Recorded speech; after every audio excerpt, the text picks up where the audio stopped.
ಮುತ್ಸದ್ದಿ ರಾಜಕಾರಣಿ, ರಾಜ್ಯ ಕಂಡಂತಹ ಶ್ರೇಷ್ಠ ಮುಖ್ಯಮಂತ್ರಿ ಎಸ್.ಎಂ. ಕೃಷ್ಣ ವಿಧಿವಶರಾಗಿ ಈಗ ಅವರ ಪಾರ್ಥಿವ ಶರೀರವನ್ನು ರವಾನೆ ಮಾಡಲಾಗ್ತಾ ಇದೆ. ದೃಶ್ಯದಲ್ಲಿ ತಾವೀಗ ಅದನ್ನು ಗಮನಿಸ್ತಾ ಇದ್ದೀರಾ. ಬೆಂಗಳೂರಿನ ಸದಾಶಿವನಗರ ಅವರ ನಿವಾಸದಿಂದ ಮದ್ದೂರಿನ ಸೋಮನಹಳ್ಳಿಗೆ ಪಾರ್ಥಿವ ಶರೀರವನ್ನು ಕೊಂಡೊಯ್ಯಲಾಗ್ತಾ ಇದೆ. ಆ ವಾಹನದಲ್ಲಿ ಈಗಾಗಲೇ ಬೆಂಗಳೂರಿನ ಲಿಮಿಟ್ಸ್ನಲ್ಲೇ ಇನ್ನೂ ಕೂಡ ಇರತಕ್ಕಂಥದ್ದು. ಹೆಚ್ಚು ಕಡಿಮೆ KR ಸರ್ಕಲ್ ದಾಟಿ ಮುಂದೆ ಈಗ ವಾಹನ ಸಾಗ್ತಾ ಇರ್ತಕ್ಕಂಥದ್ದನ್ನು ತಾವು ಗಮನಿಸ್ತಾ ಇದ್ದೀರಾ. ಎಸ್.ಎಂ. ಕೃಷ್ಣ ಅಂತ್ಯಕ್ರಿಯೆ ಇವತ್ತು ಸಾಯಂಕಾಲ 4 ಗಂಟೆಯ ನಂತರ ನೆರವೇರುತ್ತೆ.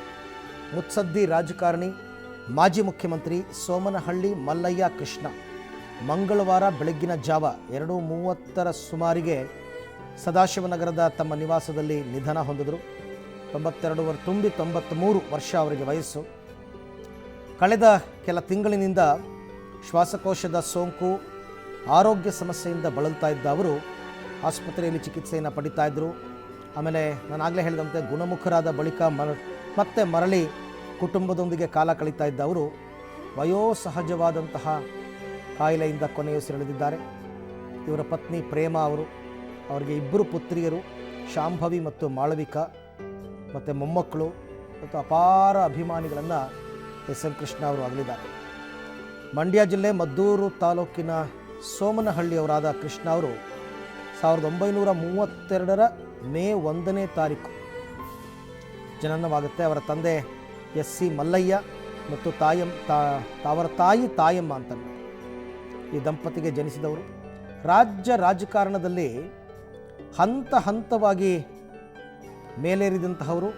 ಸಚಿವ, ವಿಧಾನಸಭೆಯ ಸ್ಪೀಕರ್, ಉಪಮುಖ್ಯಮಂತ್ರಿ, ಮುಖ್ಯಮಂತ್ರಿ, ಬಳಿಕ ಮಹಾರಾಷ್ಟ್ರ ರಾಜ್ಯಪಾಲರಾಗಿ, ನಂತರ ಕೇಂದ್ರದ UPA ಸರ್ಕಾರದಲ್ಲಿ ವಿದೇಶಾಂಗ ಸಚಿವರಾಗಿ ಸೇವೆಯನ್ನು ಸಲ್ಲಿಸಿದರು. ನಿನ್ನೆ ಅವರ ನಿಧನದ ಸುದ್ದಿ ತಿಳಿತಾ ಇದ್ದಂತೆ ಅನೇಕ ಗಣ್ಯರು ಮನೆಗೆ ತೆರಳಿ ಪಾರ್ಥಿವ ಶರೀರದ ಅಂತಿಮ ದರ್ಶನವನ್ನು ಪಡೆದರು. ಇನ್ನು ಇವತ್ತು ಬೆಳಗ್ಗೆ 8 ಗಂಟೆ ತನಕನೂ ಕೂಡ ಸದಾಶಿವನಗರದ ಅವರ ಮನೆಯಲ್ಲೇ ಅಂತಿಮ ದರ್ಶನಕ್ಕೆ ಅವಕಾಶವನ್ನು ಕಲ್ಪಿಸಲಾಗಿತ್ತು. ಅದಾದ ನಂತರ ಈಗ ಅವರ ಹುಟ್ಟೂರಿಗೆ ತೆಗೆದುಕೊಂಡು ಹೋಗಲಾಗ್ತಾ ಇದೆ. ಇವತ್ತು ಸಾಯಂಕಾಲ 4 ಗಂಟೆ ವೇಳೆಗೆ ಸೋಮನಹಳ್ಳಿಯ ಅವರ ಮನೆಯ ಪಕ್ಕದಲ್ಲಿ ಅಂತ್ಯ ಸಂಸ್ಕಾರ ನೆರವೇರುತ್ತೆ. ಇನ್ನು ಎಸ್.ಎಂ. ಕೃಷ್ಣ ಅವರ ನಿಧನದ ಸುದ್ದಿ ತಿಳಿತಾ ಇದ್ದಂತೆ ರಾಜಕೀಯ ನಾಯಕರು, ಮುಖಂಡರು, ಅಧಿಕಾರಿಗಳು, ಹಾಲಿ ಮತ್ತು ಮಾಜಿ ಸಚಿವರು, ಸಂಸದರು, ಶಾಸಕರು, ಅಪಾರ ಸಂಖ್ಯೆಯ ಅಭಿಮಾನಿಗಳು, ಸಂಬಂಧಿಕರು, ಸ್ನೇಹಿತರು ಎಲ್ಲರೂ ಆಗಮಿಸಿ ಅಂತಿಮ ದರ್ಶನವನ್ನು ಪಡೆದರು. ಈ ನಡುವೆ ಬೆಳಗಾವಿನಲ್ಲಿದ್ದಂತಹ DK ಶಿವಕುಮಾರ್ ನಿನ್ನೆ ಬೆಳಿಗ್ಗೆನೇ ಅವರು ಬೆಂಗಳೂರಿಗೆ ಆಗಮಿಸಿದರು. ಅವರು ಕೂಡ ಎಸ್.ಎಂ. ಕೃಷ್ಣ ಅವರ ಪಾರ್ಥಿವ ಶರೀರದ ಅಂತಿಮ ದರ್ಶನವನ್ನು ಪಡೆದರು. ಈಗ ಶಿರ್ಸಿ ಫ್ಲೈಓವರ್ ಮೇಲೆ ವೆಹಿಕಲ್ ಹೋಗ್ತಾ ಇರ್ತಕ್ಕಂಥದ್ದನ್ನು ತಾವು ಗಮನಿಸ್ತಾ ಇದ್ದೀರಾ. ಈ ಸಂದರ್ಭದಲ್ಲಿ ಮಾತನಾಡಿದಂತಹ DK ಶಿವಕುಮಾರ್, ನನ್ನನ್ನು ಮಗನಾಗಿ ಕಂಡರು ಅವರು, ರಾಜಕೀಯ ಶಕ್ತಿಯನ್ನು ನನಗೆ ಕೊಟ್ಟಂಥವ್ರು ಅವ್ರನ್ನ ಕಳೆದುಕೊಂಡ ನನಗೆ ವೈಯಕ್ತಿಕವಾಗಿ ಅತೀವ ನೋವಾಗಿದೆ ಅಂತ ಕೂಡ DK ಶಿವಕುಮಾರ್ ಅವರು ಮಾತನಾಡಿದರು. ಇನ್ನು ನಿನ್ನೆ ಪಾರ್ಥಿವ ಶರೀರದ ಅಂತಿಮ ದರ್ಶನವನ್ನು ಪಡೆದು ಮಾತನಾಡಿದ್ರು ರಾಜ್ಯಪಾಲ ಥಾವರ್ಚಂದ್ ಗೆಹ್ಲೋಟ್ ಅವರು ಕೂಡ ಬಂದಿದ್ದರು. ಎಸ್.ಎಂ. ಕೃಷ್ಣ ನಿಧನದಿಂದ ದುಃಖವಾಗಿದೆ. ಕರ್ನಾಟಕ ರಾಜ್ಯ ದೇಶದ ಅಭಿವೃದ್ಧಿಯಲ್ಲಿ ಅನೇಕ ಕೆಲಸಗಳನ್ನು ಕೈಗೊಂಡು ಉತ್ತಮ ಸೇವೆಯನ್ನು ಸಲ್ಲಿಸಿದವರು ಎಸ್.ಎಂ. ಕೃಷ್ಣ. ಅವರನ್ನು ಕಳ್ಕೊಂಡಿರೋದು ನಾಡಿಗೆ ತುಂಬಲಾರದ ನಷ್ಟವಾಗಿದೆ. ಅವರ ಕುಟುಂಬಕ್ಕೆ ದುಃಖ ಭರಿಸುವ ಶಕ್ತಿಯನ್ನು ಭಗವಂತ ನೀಡಲಿ, ಅವರ ಆತ್ಮಕ್ಕೆ ಶಾಂತಿ ಸಿಗಲಿ ಅಂತೆಲ್ಲ ಅವರು ಮಾತನಾಡಿದ್ರು. ಎಸ್.ಎಂ. ಕೃಷ್ಣ ಅವರ ಅಂತ್ಯ ಸಂಸ್ಕಾರ ಅವರ ಹುಟ್ಟೂರು ಮಂಡ್ಯ ಜಿಲ್ಲೆ ಮದ್ದೂರು ತಾಲೂಕಿನ ಸೋಮನಹಳ್ಳಿಯಲ್ಲಿ ಇವತ್ತು ಸಂಜೆ ಒಕ್ಕಲಿಗ ಸಂಪ್ರದಾಯದಂತೆ ನಡೆಯುತ್ತೆ. ಬೆಂಗಳೂರು ಮೈಸೂರು ಹೆದ್ದಾರಿ ಪಕ್ಕದಲ್ಲಿ ಇರತಕ್ಕಂಥ ಕಾಫಿ ಡೇ ಹತ್ತಿರದ ಖಾಲಿ ಜಾಗದಲ್ಲಿ ಈ ಅಂತ್ಯಕ್ರಿಯೆ ನೆರವೇರುತ್ತೆ. ಇನ್ಫ್ಯಾಕ್ಟ್ ಕಾಫಿ ಡೇ ಮಾಲೀಕರು ದಿವಂಗತ ಸಿದ್ಧಾರ್ಥ್ ಅವರು, ಅವರ ಪುತ್ರ ಹಾಗೂ ಎಸ್.ಎಂ. ಕೃಷ್ಣ ಅವರ ಮೊಮ್ಮಗ ಅಮರ್ತ್ಯ ಹೆಗಡೆ ಅವರ ಫುಲ್ ಹೆಸರು. ಎಸ್.ಎಂ. ಕೃಷ್ಣ ಅವರ ಮೊಮ್ಮಗ.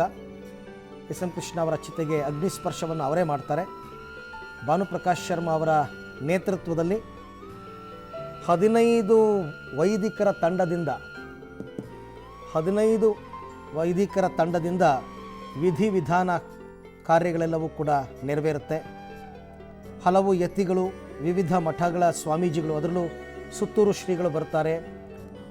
ಅದಾದ ನಂತರ ಆದಿಚುಂಚನಗಿರಿ ಮಠಾಧೀಶರು ಮತ್ತು ಸಿದ್ಧಗಂಗಾ ಮಠಾಧೀಶರು ಇವರೆಲ್ಲರೂ ಕೂಡ ಇವತ್ತು ಆಗಮಿಸ್ತಾರೆ. ಇವರೆಲ್ಲರ ಸಮ್ಮುಖದಲ್ಲಿ ಎಸ್ ಎಂ ಕೃಷ್ಣ ಅವರ ಅಂತ್ಯಕ್ರಿಯೆ. ಆ್ಯಂಡ್ ಸಹಜವಾಗಿ ಮುಖ್ಯಮಂತ್ರಿಗಳು, ಉಪಮುಖ್ಯಮಂತ್ರಿಗಳು, ಸಚಿವ ಸಂಪುಟದವರು, ವಿರೋಧ ಪಕ್ಷದ ನಾಯಕರು ಎಲ್ಲರೂ ಕೂಡ ಇವತ್ತಿನ ಈ ಅಂತ್ಯ ಸಂಸ್ಕಾರದಲ್ಲಿ ಹಾಜರಾಗ್ತಾರೆ. ಇದು ಸರ್ಕಾರದ ವತಿಯಿಂದ ಜಿಲ್ಲಾಡಳಿತ ನಡೆಸ್ತಾ ಇರತಕ್ಕಂಥ ಅಂತ್ಯ ಸಂಸ್ಕಾರದ ಕಾರ್ಯಕ್ರಮ ಆಗಿರೋದ್ರಿಂದ ಸಕಲ ಸರ್ಕಾರಿ ಗೌರವಗಳನ್ನು ಕೂಡ ಕೊಟ್ಟು ಅಂತ್ಯ ಸಂಸ್ಕಾರವನ್ನು ನೆರವೇರಿಸುವಂಥದ್ದು ಒಕ್ಕಲಿಗ ಸಂಪ್ರದಾಯ. ಆದರೆ ದಹನ ಕಾರ್ಯ ನಡೆಯುತ್ತೆ. ಇದೆಲ್ಲವನ್ನು ಮಾಹಿತಿಯನ್ನು ಕೊಟ್ಟಿದ್ದಾರೆ.